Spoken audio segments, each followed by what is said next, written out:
Thank you, Peter. Now, the craft of composing, now that we're all settled. What I want to do is show you, hopefully, that there is no mystery, unlike what the sign says out there. There is no mystery to composing. It is a craft. And when you know a few things, you know what they always say, when you know a few things, you can be dangerous. But when you know a few things, you can get started composing. Now, there is that other aspect of composing, like the Beethovens, the Schuberts, this sort of God-given gift. How do they do what they do? Well, sometimes they are inspired to write very impressive melodies. Sometimes when you begin to break it apart, you realize that there's nothing really special about it. They just knew how to put these notes together in a certain way to make them sound memorable. And that's what I'm going to look at. I'm going to look at how I try to make memorable melodies. So that's how we're going to start. Now, to begin this, we have to ask a very simple and sort of broad question. What is music? So what do you think music is? Something that's not noise. Something that's not noise, and that's very important. What's noise? Everything else. Everything else. It's true. It's true. And it's interesting, that is a cultural thing, because one culture's noise is another culture's music. You know, so I'm going to be focusing on our Western culture because that's where I grew up and that's the music that I sort of gravitated toward. But yeah, so music is not noise. So what is it if it's not noise? It's organized. It's organized.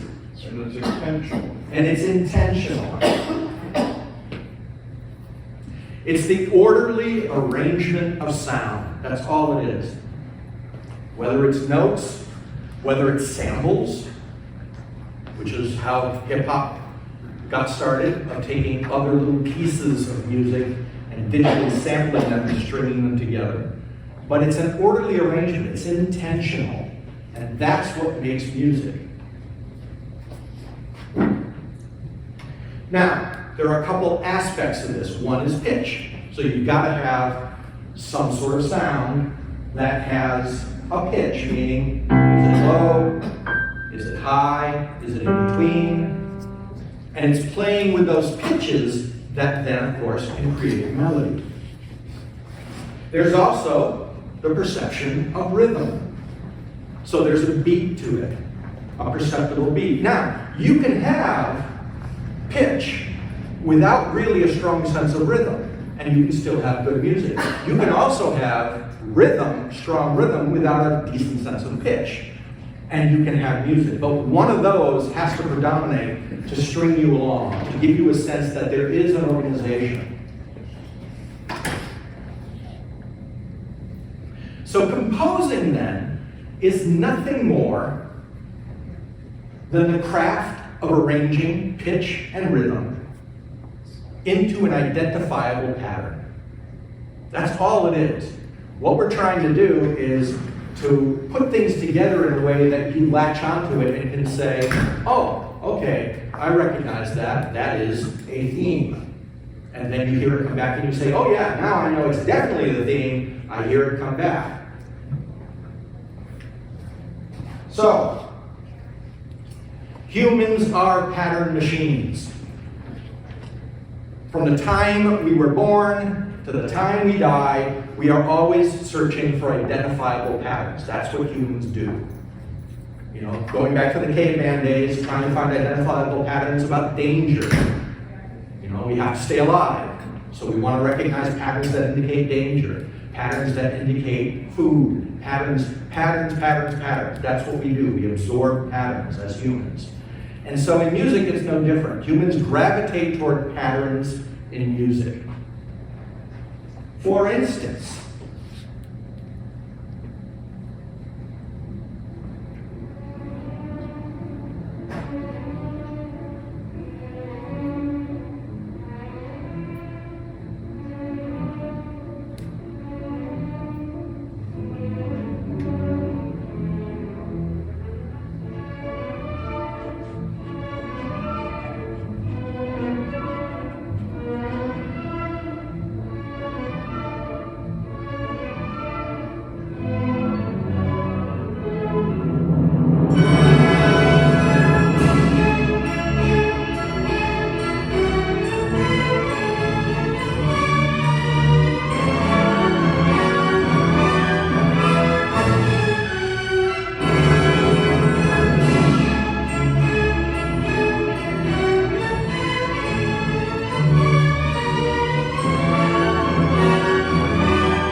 Tchaikovsky was a pattern master. He knew how to create these addictive patterns. It's like candy.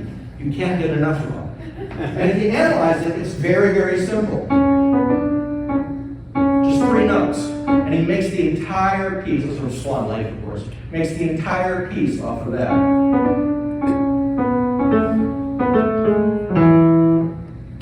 Very, very simple. And we'll look at why that is so addictive in a moment. Now, take a look at this pattern, or take a listen to this pattern.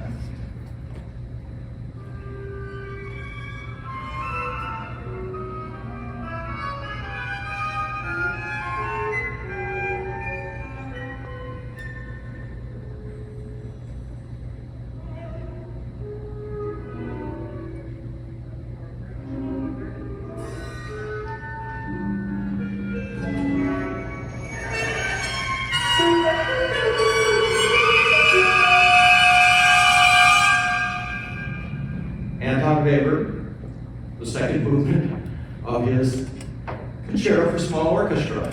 And this is the inherent problem with serialism. In serialism, you have 12 notes and you cannot repeat them. You have to play all the notes before you repeat any of them. And the human mind cannot wrap itself around that many notes played in a sequence. So it's very difficult to create memorable patterns. That's not the point. The whole point to serialism was to break the patterns. They were sick of them.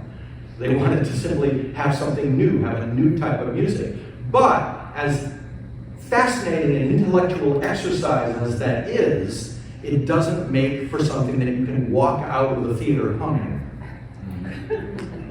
You know? And that is not always the point of music. It's not always the point of music to hum something when you're leaving. Sometimes it's thought-provoking. Sometimes you want to challenge an audience, and that's perfectly fine. That's not normally what I do as a composer. I am just real, I'm sappy. I love writing stuff that gets people tapping their toes and humming. That's just the way I am.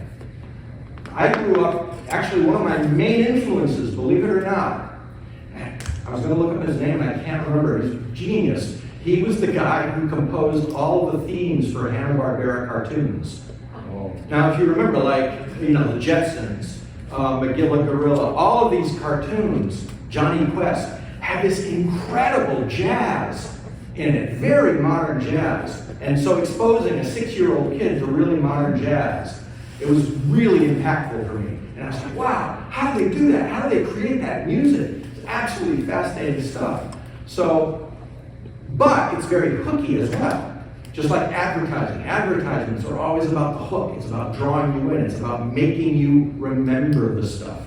That's what it's all about. So that's where I grew up, trying to make people remember the melodies. So how do you create musical patterns? Everyone has a different approach to this because every composer is individual. But here's normally where I start. There are 4 components that I look at, and you can imagine: pitch, rhythm, and then we have tempo and dynamics. So in the Tchaikovsky, you have those 3 notes, that's the pitch, but you have that rhythm that's very identifiable, the waltz rhythm. So it's that he didn't write it, it's just like, he gives it that little bounce. And that's what hooks you in. So, you've got pitch, rhythm, tempo, how fast or slow it is. That piece would not work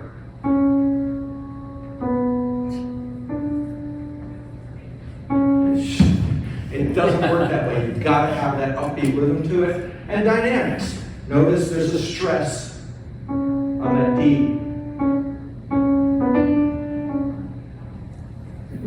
So pitch, rhythm, tempo, and dynamics. That's the things you play with.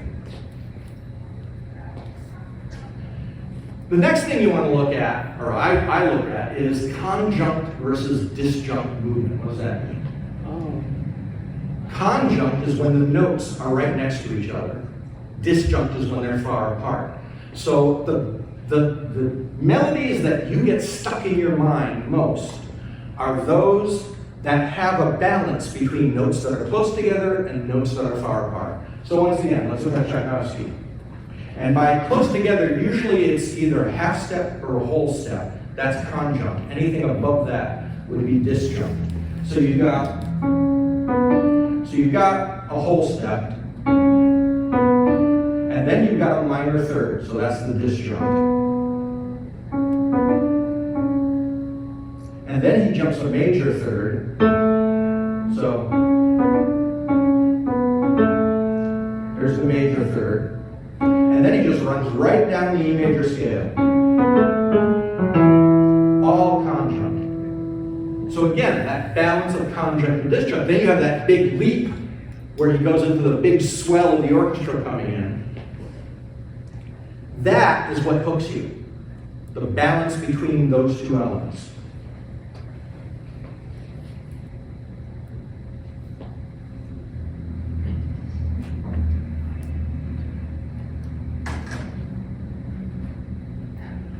This piece, of course, I'm sure you're all familiar with, by Grieg, is almost identical in the notes to what we just heard from Tchaikovsky. Tchaikovsky starts off in E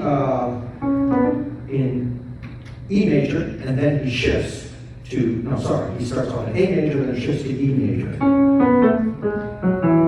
So there's your E major. Morning Mood is almost the exact same thing. Same key, very different use of the conjunct movement though.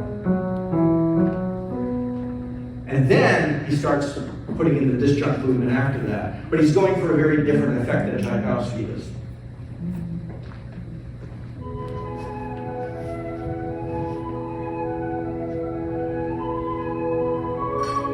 Here's disjunct.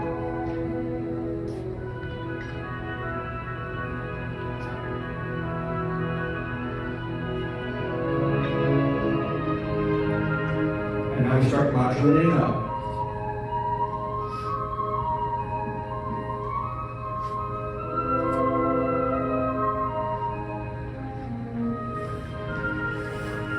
So he's just repeating the exact same thing. He's just taking it one step higher. And what he's doing is trying to create the sense of the sun rising. So you just imitate that in music. Keep pulling the music higher, and here comes the sun.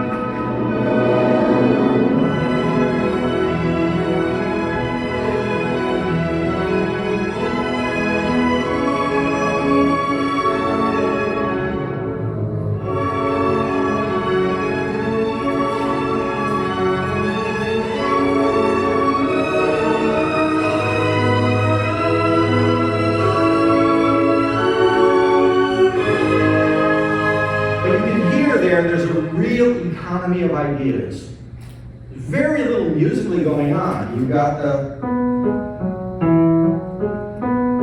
it just goes on forever. He just keeps modulating it up, modulating it up, modulating it up, adding more orchestration to it to give it more color, but it's the same notes. And that, as we'll see, becomes really important later on. Another thing that I like to do is contrast the expected versus the unexpected. If you have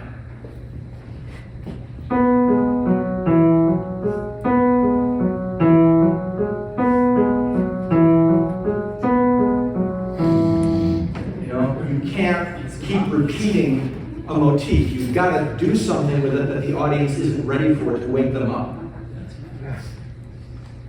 So what Grieg does, and the same thing Tchaikovsky does, is simply modulate up, which gives it a lot more energy. And there are other things you can do besides that, but that's a really easy way. Barry Manilow, anyone? With his truck driver modulations, where you just keep taking it higher and higher and higher to give it more and more energy, even though it's the exact same melody repeating over and over. So to do something unexpected keeps the audience on their toes, keeps them listening. Tied to that is a balance between order and chaos. The most successful pieces, I think, do a really good job of establishing an order to the piece. So we're expecting this, and then take it in a place that you not only don't even expect, but have no clue what's going on. And then when they pull you back to that original order, it's much more satisfying. You feel like you've come home. So I want to play a little excerpt. Well, actually, I'm not going to play an excerpt. I'm going to play the whole thing. One of my favorite pieces of all time. Sweating Back Out by WC is basically trying to paint a picture of what it's like to be in Granada, where people are milling about, there's music playing, but the way he does it is very cinematic. He shows you all these little sort of cuts. He'll show you a piece here, and he'll show you a piece here, and oh, listen to what's going on over here. Oh, look at what's going on. Oh, and listen to what's going on over here. And the way he does that with just a piano blows me away, because you have these different sort of themes that are intertwined and yet separate, so that you can actually hear, oh, there's something over there, oh, there's something over there. Listen to the way he paints that. He'll start off with a very simple rhythm, bum, bum, bum, bum, and he'll trade it off. He'll sometimes do it in the bass, sometimes do it in the treble, but it's just this bum, bum, and that's your grounding so that you know you're in the same piece. And then he takes it in different areas, and listen to how he brings in the chaos, sort of like eruptions of activity that happen in different areas of the music. And this, by the way, is Claude Debussy playing it through the miracle of 1900s technology. This is the way he would have played it, because he did play it this way and it was recorded this way. So this is as close to the horse's mouth as we can get for how this piece should be played.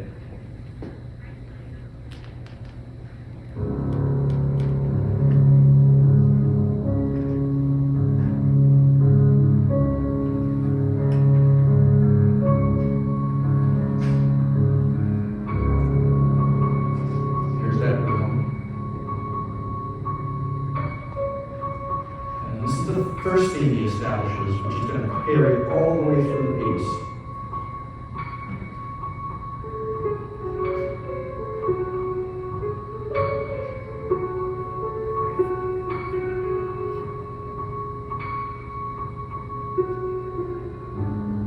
So you get this nice peacefulness, and now here's the first eruption.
amazing piece of music. Absolutely amazing. Oh, thank God.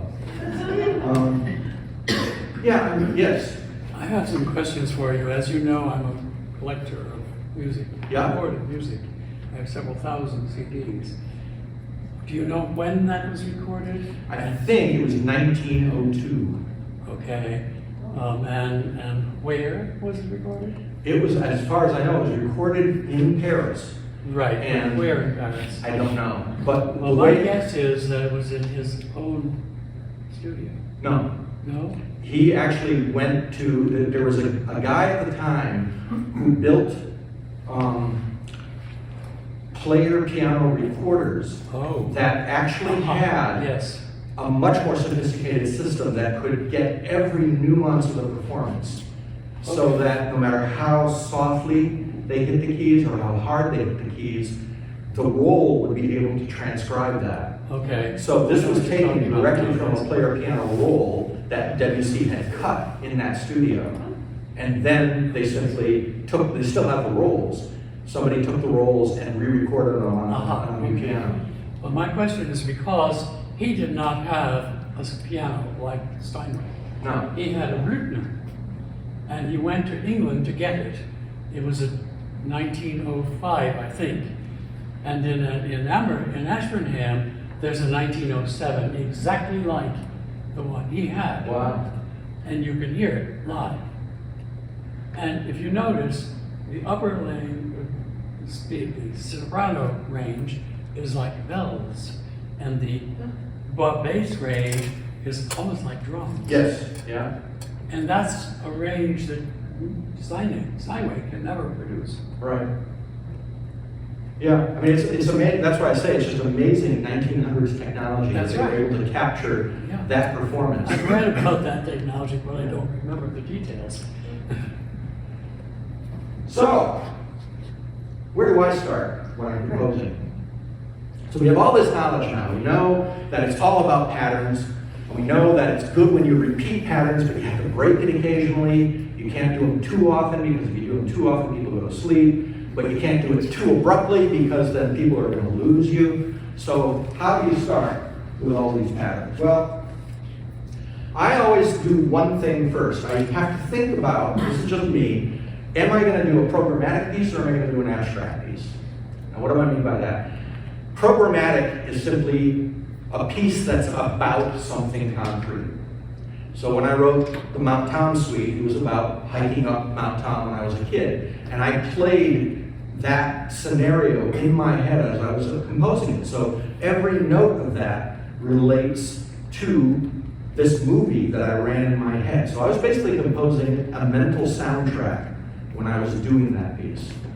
I love writing for choral works because it's programmatic and I have the program right in front of me, the text of whatever I'm using for the choral piece. That is my program, and it makes it very, very easy for me to write music to it, to set to music. I just gravitate toward that style of writing. I love, for me, programmatic music is really easy. You know, it's like throwing a bone to a dog. I love that stuff. Abstract is a little more difficult for me, and I remember when I was asked by a colleague who was working on a film, and he wanted me to write the soundtrack for it, and he said, I don't want any melody in this soundtrack. And that for me was like, you know, put a gun to my head. It was like, what do you mean you don't want melody? That's what I do. I create melody. And he said, I don't want melody. You have to do this non-melodic. And it was a big challenge for me, but I did. I delivered what he wanted. And I did sneak in some interesting chord progressions in there just because I had to. I had to have some sort of sense. And it's funny, at the end of it, where for the finale for the piece, it's this sort of emotional plea about the importance of using light in cinema. And he has this emotional plea at the end. So what I did is I said, just let me do this, okay? Just let me do this. So I created this sort of brass section coming in under him and just building in this swell with a major chord. And he went, man, that is so powerful. I said, see? If you let me do melody, you know, I can do it. You know? So, I'm working on a symphony now too, and that was a challenge because I purposely wanted to do a symphony that was abstract, that had no program to it, and I would just let the music take me wherever it wanted to take me. And I don't like that because I like knowing where I'm going. I don't like walking down dark alleys, but I figured I needed to do it, and it really turned out much better than I expected. Just trusting the fact that I knew what I was doing musically, and I'll show you why in a minute. There's a little trick to doing that. Melodic versus non-melodic. So am I going to make this melodic, or am I going to be non-melodic like that soundtrack I had to write? And they're not exclusive to either. It's not that if you do programmatic, it's going to be melodic. I mean, listen to almost any modern Hollywood soundtrack. You're not going to go out of there humming the theme to the movie. It's there just to get you pumped up for the explosion, basically. And non-melodic is not limited to abstract music. You can have programmatic non-melodic, you can have melodic abstract music. It's just, what I mean by abstract is it's not about anything in particular. It's not about anything concrete. So I next look and say, do I want to make melody on this, or do I want to, like the symphony, just let it go and just follow the path? And that gives me a sort of direction when I'm writing, so that I know where I'm going. I can see a beginning, middle, and end point for it.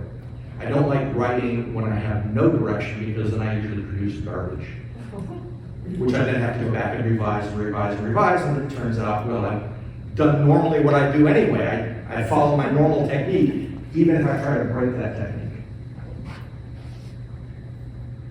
And then the theme and variations. This is what I love doing, and it doesn't mean you create a theme like a love theme.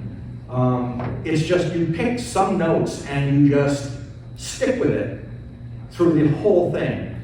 Stephen Sondheim had a wonderful philosophy about this. He used to say he didn't know why some composers worked harder than they had to. You know, they would write a symphony, or they would write a soundtrack, or they would write a Broadway show, and every piece had to be an individual theme all the way through. And he said, what's the point? Just pick one theme. That's the hard work. Find the theme, and then just do variations on it for the entire piece. That's all you need to do. That's the craft involved. And it's very much like doing a puzzle. Sondheim was a famous avid puzzle, crossword puzzles especially. He loved puzzles, and I do too. And to me, when I'm writing, what I love about it is it's like a puzzle. So I'll create this theme, and I'll go, okay, how can I do this? Can I invert it? Can I do it upside down? Can I do it just every other note, and then take the other notes and put them together? And I just play with it in that way, like a giant puzzle that I'm piecing together. And eventually I end up with a whole piece, just because I just started playing around with that. And to me, it's great because that makes it a very coherent piece. It's all based around a very simple theme, and the audience can understand that theme. They can grok it, they can hear it, they can feel it, and it becomes a familial thing. So when you have that tie, that familial thing, you can then sort of break it apart and play with it, and the audience stays with you because they know what's happening. So to me, that's a much more powerful way of writing. And then there's eye candy. This is what I do if I feel completely musically dry, like I can't get any themes in my head, I can't find any progression, you know, sitting at the piano going, okay. No, that's not right. Sorry. No, that's not right. You know, nothing works. So I then use eye candy, and what that means is I just simply paint notes on the page. They don't have to have any particular reason for being there except to look interesting. I create interesting patterns. Frank Zappa was famous for doing that when he wrote. And there are actually quite a few composers who still do that. Normally I'll have to go back and I'll clean up things because that doesn't always produce what you want. Then you have people like John Stump, who did this. I don't know if any of you have ever seen this. There are actually performances that people have tried to do of this. It's 3 pages long. This is the end page. Carrie's Air and Death March. It's impossible. I mean, it's not meant to be played. As it says right here, I am never playing this thing again. So he has wonderful musical directions like inflate the circus clowns. Yes, I see. You know, important notice, before leaving the stage, players must deposit their instruments in the appropriate barrel. It's a joke. You know, he loves doing these jokes and he doesn't intend them to be performed, but visually it's a lot of fun to look at. It makes absolutely no musical sense, although people have tried to make musical sense out of it. But it's a lot of fun to look at. Then you also have someone like Noam Oxman. Noam Oxman actually has a whole set of what he calls symphonies. They're all tributes to his cats. And these, I mean, if you look at that, it looks like a little chubby kitten on its back, but it actually is legitimate music. And it has a wonderful sort of cadence at the end. He has to do this with his hand script. You can't do this on a computer because you couldn't be able to get it to flow like that to make it. But every single one of his pieces has a different portrait of a cat that can actually be played. So it's real music. And let me play that for you right now. Oh. I just have to go. Like that. And I've got to go up here. Oh, next one. I can't see the very top of the screen here. I keep moving over until I find it. There it is. I've got to go to this. I've got to choose this. I can see what I'm doing. All right. Can't see. There it is. 38 seconds. That's all it is. But it's actually pretty cute.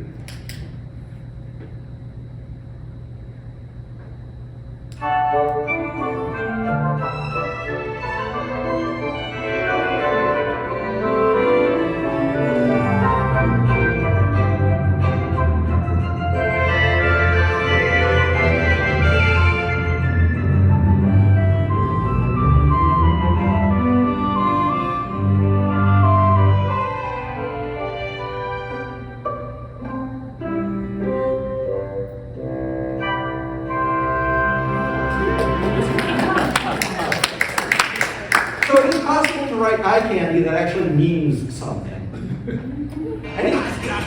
Oh no, no, you two, no! Dang. Yes. See, another hooky thing. I got home internet from T-Mobile. But wait a minute, that's Rodgers and Hammerstein. What's that doing? Any questions so far? Before we get to the piece de resistance.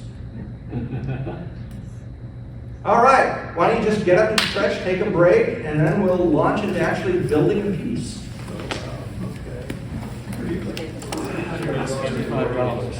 All righty, here we go. Put this down so I can pick this up. Now, I have used literally every notation software on the market.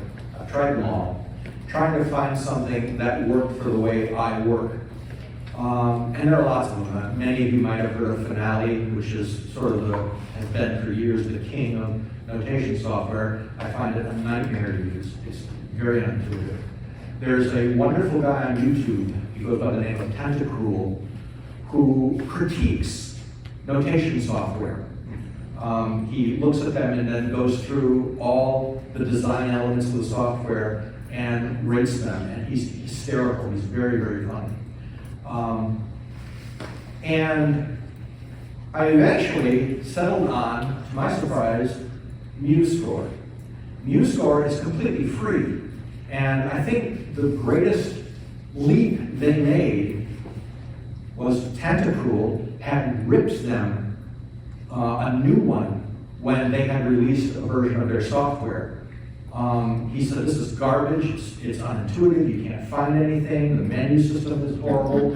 And so the people at MuseScore went to him and said, would you like to be on our team and design the software for us? And he said, yes. And And from that point on, MuseScore is now the king. It is absolutely amazing. How do you spell that? MuseScore, just like it sounds, MuseScore. And like I said, completely free. And it has one of the most amazing sound sets. So when you play your stuff back, it actually sounds more human than most other software, which helps. So here we go. I'm going to launch MuseScore. And when you start it up, it says, what do you want to do? And I'm going to create a new score. And then it gives you this menu system. And it is incredibly diverse. You can pick almost anything that you would want to create, and you have it here. If you can't find what you want pre-made, it lets you just make up whatever orchestration you want. And that's important because Jerry Noble had graciously invited me to compose a piece for the Tuesday Morning Music Club for next spring, and with very specific instrumentation, which was not in any of these setups. So I went and had to create each instrument separately in order to do it. So what I'm going to do is I'm just going to get a simple classical template up here, because that'll give me enough in the orchestration to play with to show you what I do. And it's not so overwhelming. If I get like a full orchestral symphony thing, there's just so much there we'll never get any work on. So if I go to choose from the template, I can go. I'm doing this, my iPad over here is mirroring what's on the screen, but my iPad is mirroring it at 4K resolution, so everything is so tiny I can't see it. So you'll notice my nose going to the screen occasionally here. I go through this all the time too. So let's go for orchestral, and then a classical orchestra, and then I'm going to go next. And it's going to say, okay, what do you want for the key? So I'm just going to go, and I'm going to go, let's go G major. And for the tempo, I like duple time, so I'm going to go 6, 8. There we go. For the tempo, I'll fix that later. For the number of measures, I'll just go 100 when we're going to get that far, but I'll just do that. And the name of the piece, I'll call this Hampshire Music Club. Composer, J. Subtitle, Composing. You know, all this is in you. Copyright in there, you put anything in there. And I'll go, done. Now, oh, I can just show me like that.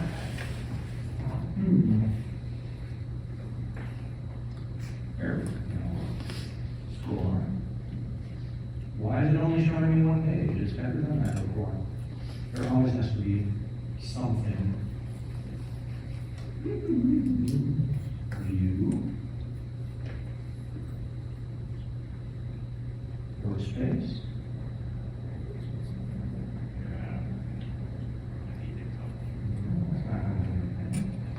Well. You know, it's funny. I set this up at home, but at home, my computer is connected to an external hard drive that has all my stuff on it, and I bet you that's where my configuration files are stored also. So just hang in there with me. Enjoy your snacks. Such a familiar situation. Yeah, no kidding. Oh, there we go. There we go. That's fine. Okay. Good, now we can see it. Now you can see it. So, I've got all the general instruments that would be in a classical orchestral piece. So now I just have to figure out, well, what do I want to write, and where do I want to start? How do I want to do this? Well, it's always good to start with the strings. So I'll just begin with the violins. And what I'm going to do is I'm going to use eye candy here. So rather than play anything on the piano, what I usually do is I have a keyboard next to me so I can work out harmonics. When I did my Requiem, that was critical because I had such complicated stuff going on. I would lay out all the harmonics, all the chord structure way in advance, and then dive in. In music, of course, you can do what's called figured bass, so you can start from the bottom up. Or you can start anywhere else and develop a melody. I usually like developing a melody first. Put down a melody, and then I'll worry about the harmonics as I get to it, as I begin developing and see where I want to take it. So, let's just put some notes down. So, I'll start off. There we go.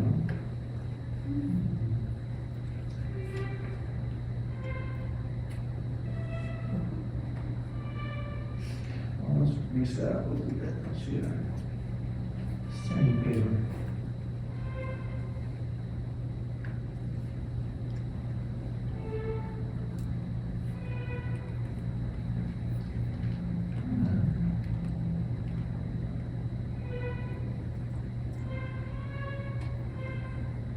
All right, so, now listen back to that. Oh, we're going way too fast here. Let's go over here, and I'm gonna go over to I have a whole palette here of this enormous menu of stuff I can play with. So I'm gonna go to my tempo, and I'm gonna set my tempo for Andante. Okay, that's a little slow. Now, let's go back and let's see what we got.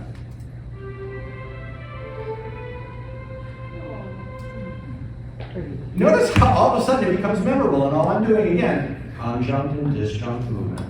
I have leaps and I have runs. So now that I have that, let's use that as the theme of the entire piece. All right? Well, again, like sometimes says, you don't want to work too hard here.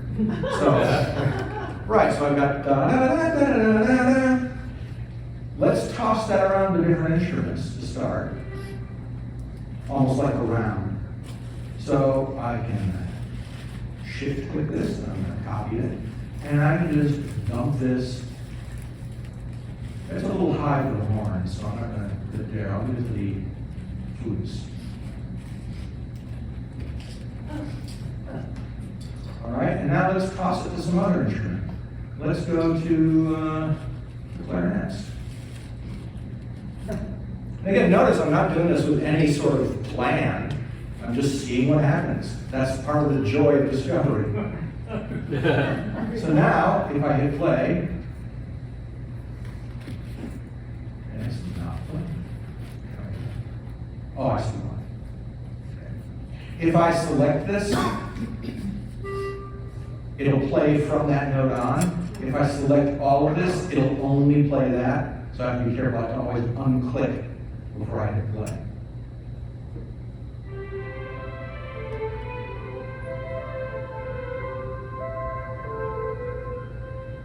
Not bad, not breaking any rules of harmony there, so we're all set.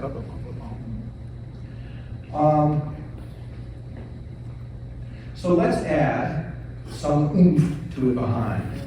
So we're in G major.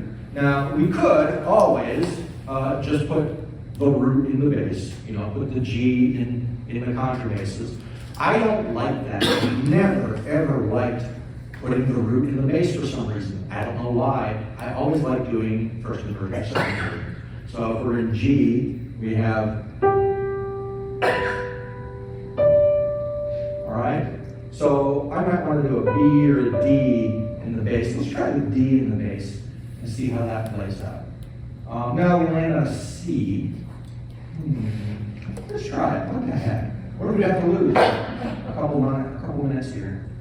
So let's do a D.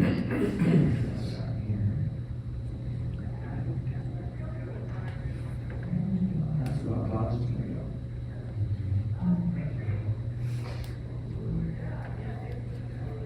Let's see what we got.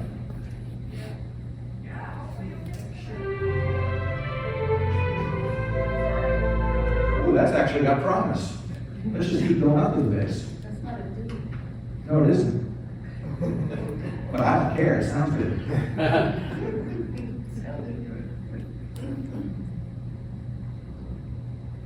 And then we'll bring us back to B. Let's see. There we go.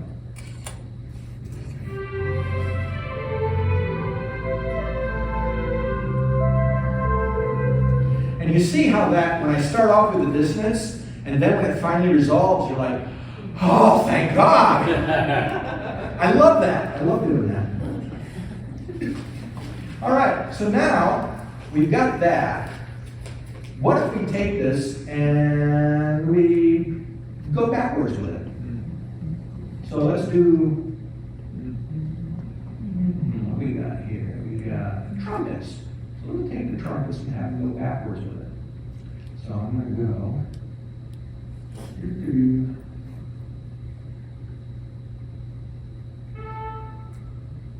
And then.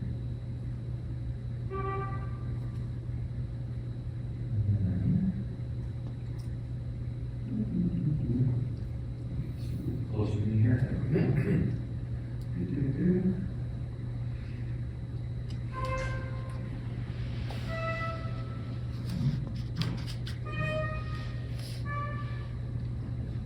And I can just use the arrow keys on my keyboard to just go up one half step at a time or down a half step at a time, which makes it really easy in case I make a mistake, which I usually do.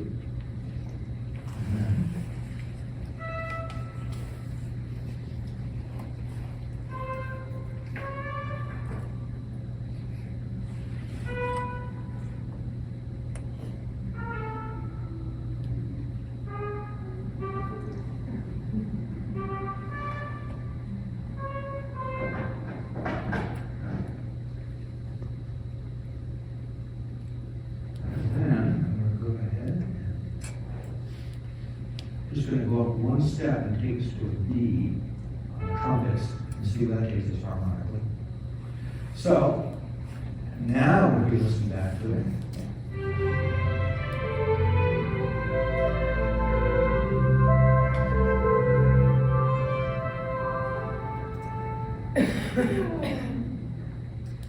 It's that easy. It really is that easy. The trick to it is just sticking with that theme. Don't get tired of your theme. Figure out new ways to bust up the theme.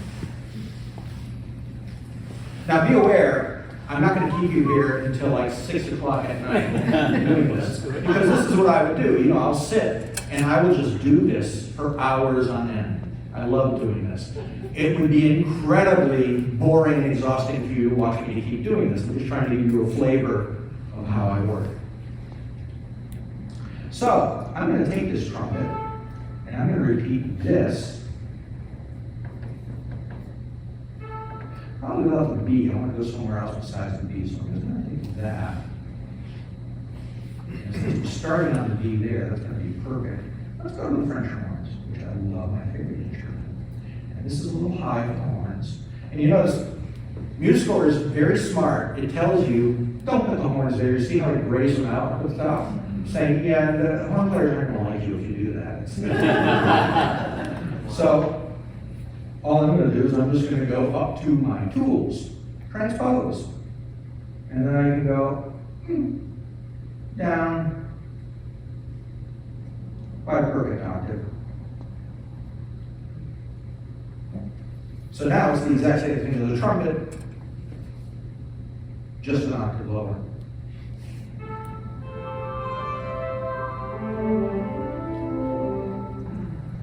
Isn't that amazing? It's so simple.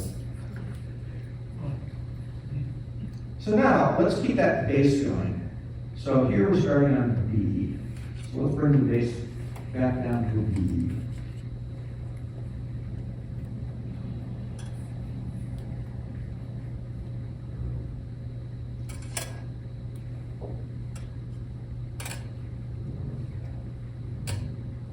Put it on the root, on the G. See how that flies.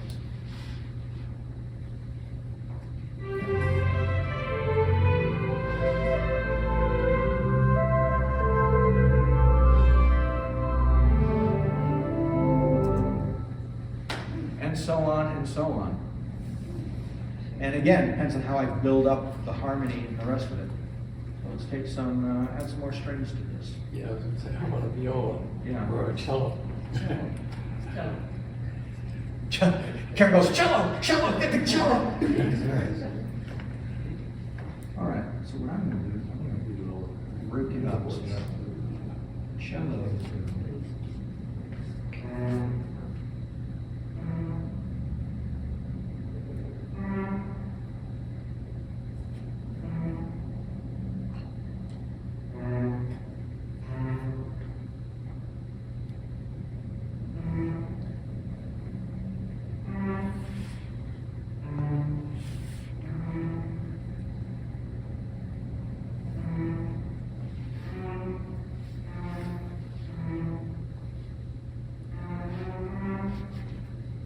See what that produces.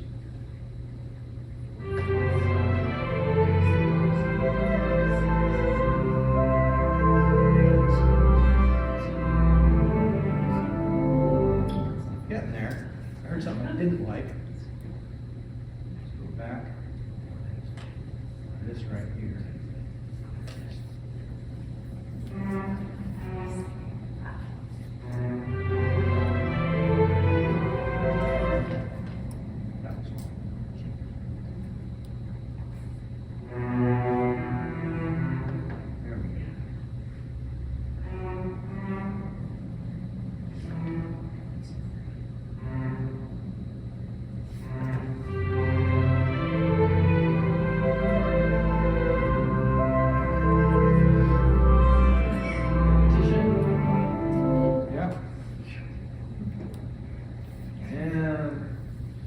Let's bring in the violas.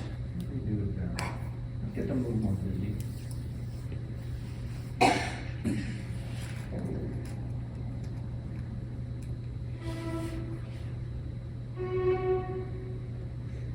Passing note there.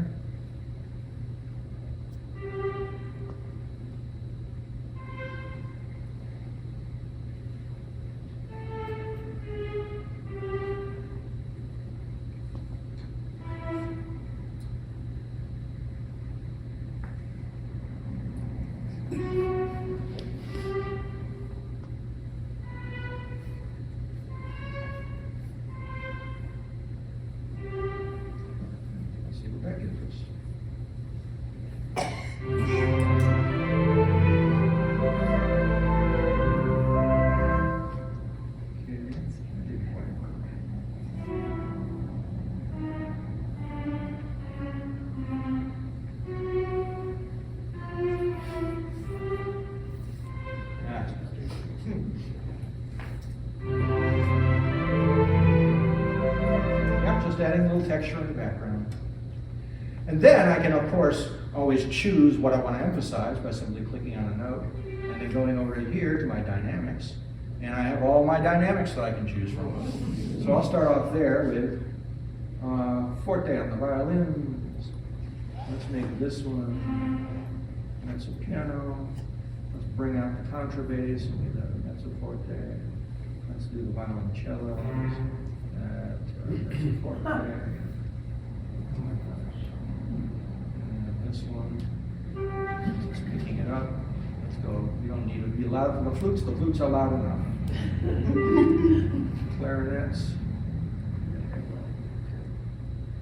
Trumpets are always loud. Let's make that mezzo piano.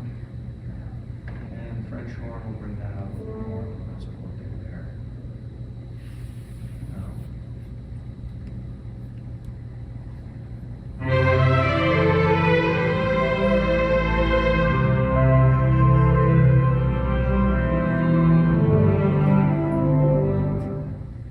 We're getting there.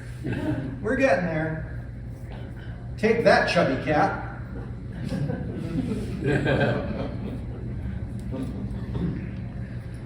So, we have second violins to add. Always good to bring in stuff in a third lower.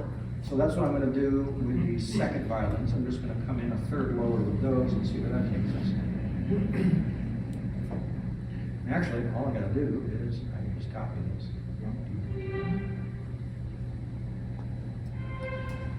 Computers are so fun. Instant notes, and I'll just go down a third. And flat there. Flat there. So let's see what that's like.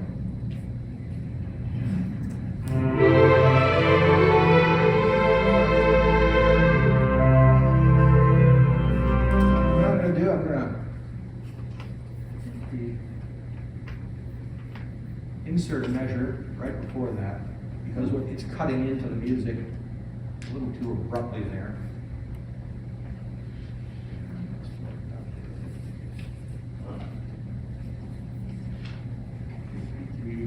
And you can do pickup measures in this if you want. If you just want to start on something that isn't, right now we're in 6/8, but if you just wanted to start off on an eighth note, you could just put an eighth note measure in there if you wanted to.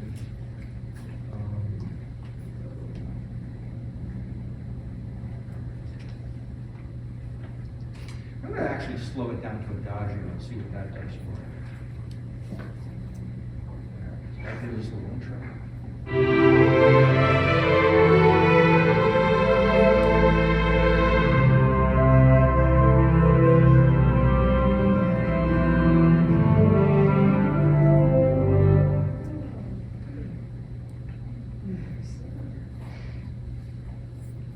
Definitely adagio. Yeah.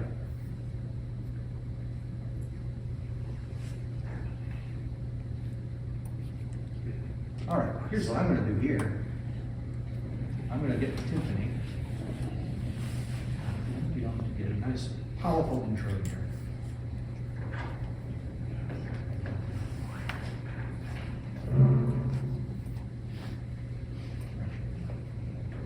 This one.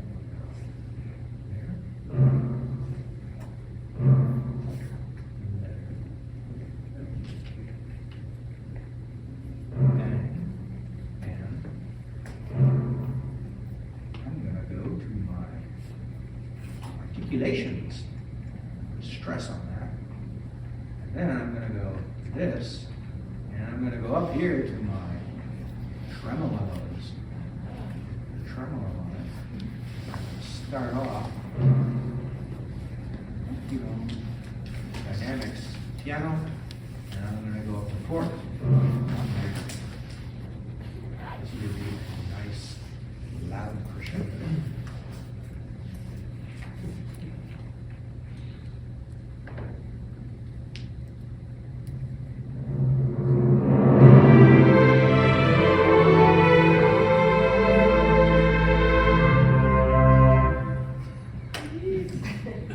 You want me to keep going, or you have enough? Put a crash symbol in there. Oh, a crash cymbal. Well, it's not there. I'll have to add one. So let's go to my instruments. It's no problem. And I can add. And what do you want to add? I want to add a percussion unpitched. I want a cymbal. Add it. Bingo. All right. And now all I got to do is I got to go here and then hit this. Now, when you do unpitched percussion, MuseScore does something interesting. Watch. I'll click, and it won't put it in. It'll bring me down to this little thing right here, and you have to click on this, which says that's the type of note I want. And so now I'll go back to my palettes, and I'll give that a forte. And now we have a splash. Oops.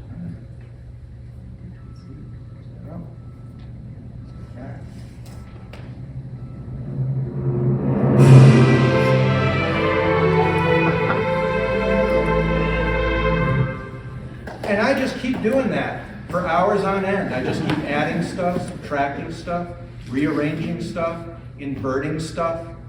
You can take the notes and just flip them upside down and see what that sounds like.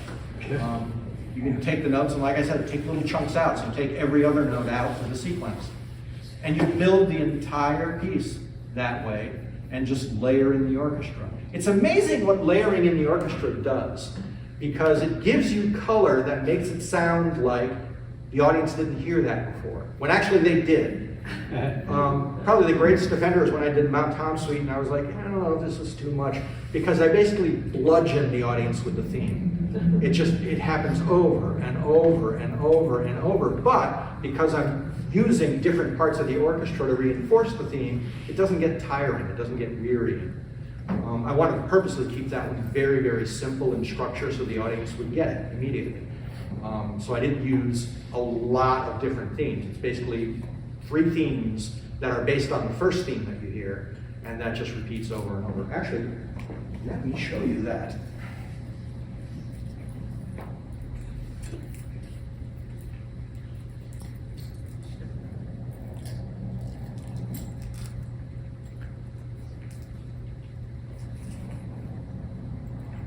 So this is how the Mountain Suite starts. You have this uproar in the string section right at the beginning, and it's this very abrupt, hit you in the face moment. But that little chunk, that first measure in the strings, that forms the basis of the entire piece, which is a half hour long. So it's just a matter of just finding ways to reinvent that. So I take little chunks of it, like I'll just take the first 3 notes and I'll make that into a separate theme that comes in later on. And then I'll take those 3 notes and I'll invert them and I'll use that in a separate area later on. So this one.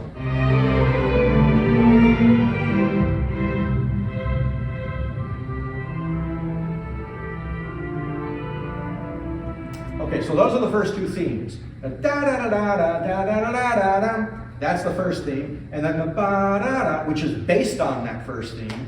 Da-da-da-da-da, ba-ba-da-da. Those are the 2 main themes in the entire piece. And they just get recycled for 30 minutes. And it's how you build it in. So for instance,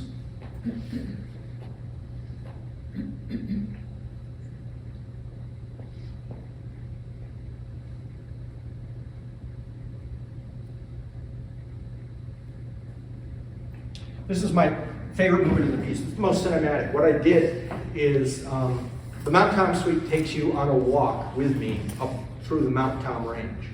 And you start off at my house, and then you walk up Cottage Street in East Hampton, and then you walk up Reservation Road, which is the second movement, and the second movement is all about the walk up Reservation Road till you get to the ranger station.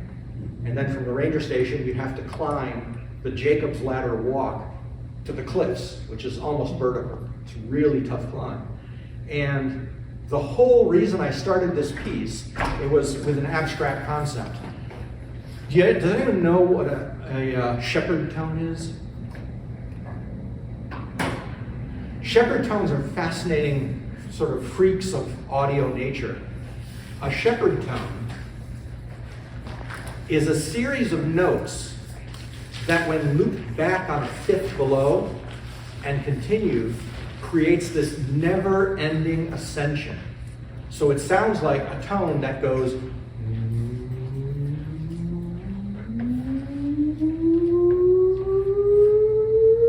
and just keeps rising and never stops. It is an amazing phenomenon. And I said, gee, I wonder if I could use that in a piece of music. I really wanted to use a shepherd tone somewhere to get a sense of that, see if I can do that in an actual live orchestra to keep that feeling of ascending. So that ended up in Reservation Road for the Jacob's Ladder walk to the top. You get this really weird string run, and then all the trombones slide into it. So they're going, and then on a fifth, and so you keep being pulled up higher and higher and higher until you reach the cliffs. So that's the second part, getting up to the cliffs. This section is called Talus Cliffs, and talus is the shale that's on the mountain, the loose shale. And eventually, Mount Tom won't exist anymore. It's going to be a little pile of dirt on the ground, and you can see that happening now because the shale is so flaky, it's constantly falling off the side of the mountain. So what I wanted to get in this is very cinematic. I wanted to get the sense of the majesty of standing on the edge of those cliffs, looking out over the Pioneer Valley, which is really emotionally just like, whoa! And then also think in the future of what's going to happen to this mountain. And so in my mind, what I saw are these shots of like the shale just sort of exploding off the cliff until it just forms a pile of rubble. And then we sort of pan back. And when you pan back, you see the mountain as it is now. So you get sort of this sense of what will happen and what is now. This is a short movement, so enjoy it.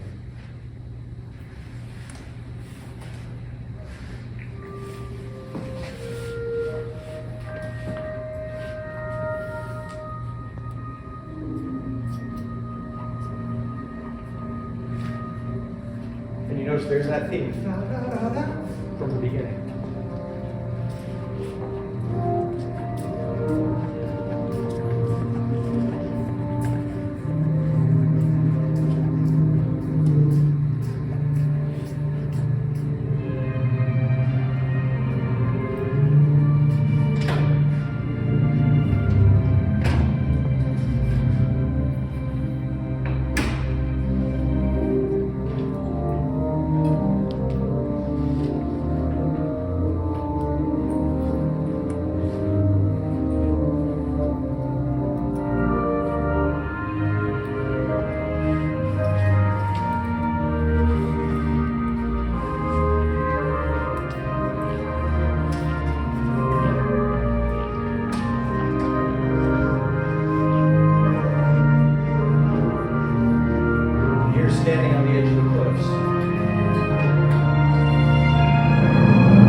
Now here's where we go into the time machine.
created that no differently from when I was just doing that piece right in front of you. The exact same techniques to create that. So anyone can create stuff like that.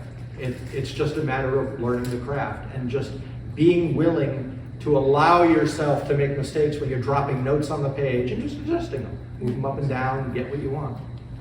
Well, you know, writing is in the same way.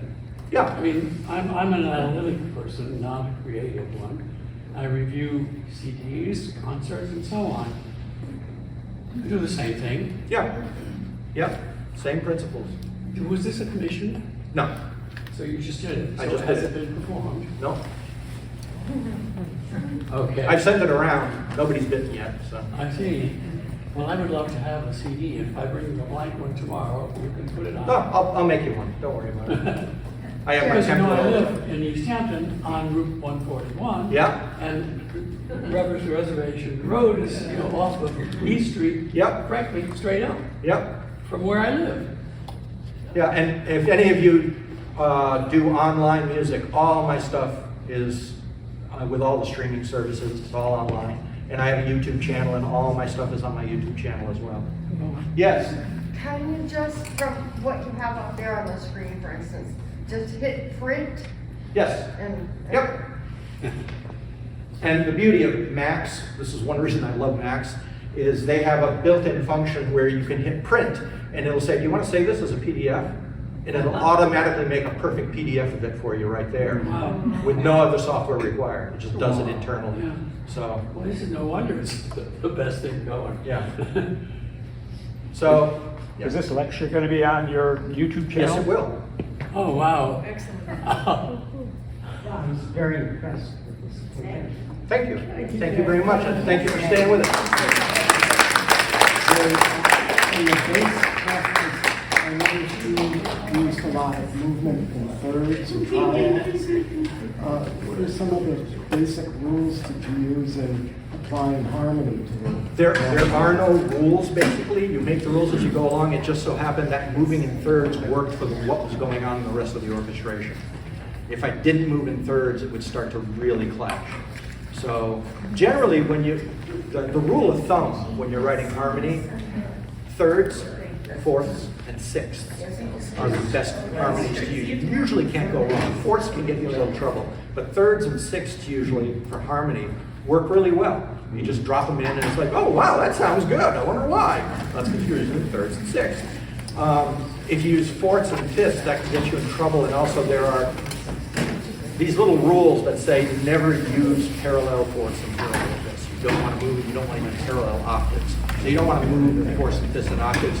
Although I love the sound of Gregorian chant, so in a lot of my work I do use fourths and fifths because I just love that sound. But that's supposedly a no-no in classical writing. Well, not for me. I mean, I'm a medievalist. There you are. Well, thank you all. Thank you.